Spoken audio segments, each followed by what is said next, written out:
अब्दुल सत्तारांना आणखी एक धक्का। औद्योगिक वसाहतींमधील भूखंड देण्याचा सत्तारांचा प्रस्ताव एमआयडीसीने फेटाळला। सत्तारांच्या नॅशनल एज्युकेशन संस्थेस भूखंड देण्याचा होता प्रस्ताव।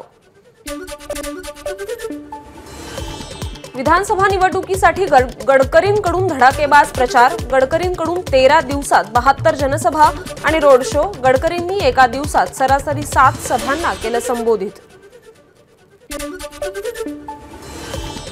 एकनाथ शिंदे आणि उद्धव ठाकरेंच्या आज मुंबईत सांगता सभा। मुंबादेवी मतदारसंघात शिंदेंची तर वांद्र्यात वरुण सरदेसाईंसाठी ठाकरेंची सभा।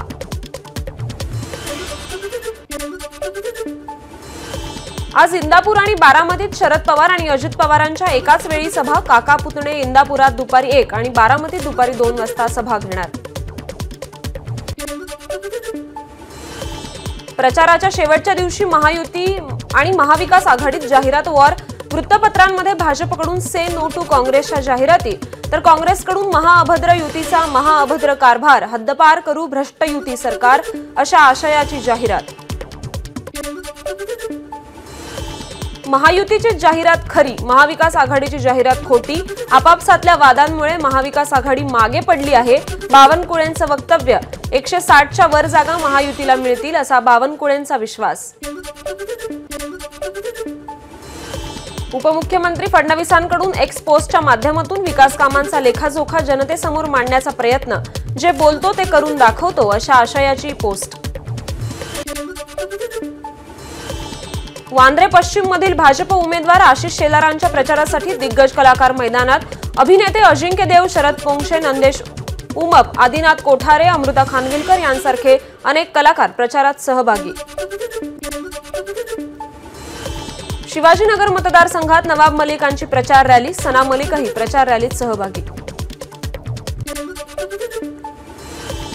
राष्ट्रवादीचे नेते नवाब मलिकांचा एक्स अकाउंट हॅक। मुलगी निलोफर यांच्या एक्स अकाउंटवरून पोस्ट करत दिली माहिती। अंधेरी पूर्व विधानसभा मतदारसंघात महायुतीचे उमेदवार मुर्जी पटेल यांची बाईक रॅली। मुर्जी पटेलांकडून विजयाचा विश्वास व्यक्त। कळमनुरीचे शिवसेनेचे उमेदवार संतोष बांगर यांचं शक्ती प्रदर्शन। मतदारांना साथ घालण्याचा प्रयत्न।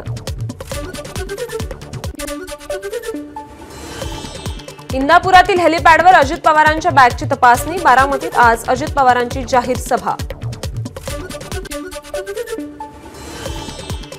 शरद पवारांना सांगून बाहेर पडण्याचा निर्णय घेतला, त्यानंतर सत्तेत सामील झालो। बीडमधील आष्टीत अजित पवारांचं वक्तव्य। भाजप आणि आरएसएस म्हणजे एक विषारी साप। या विषारी सापांना मारलं पाहिजे, मल्लिकार्जुन खरगेंचा घणाघात।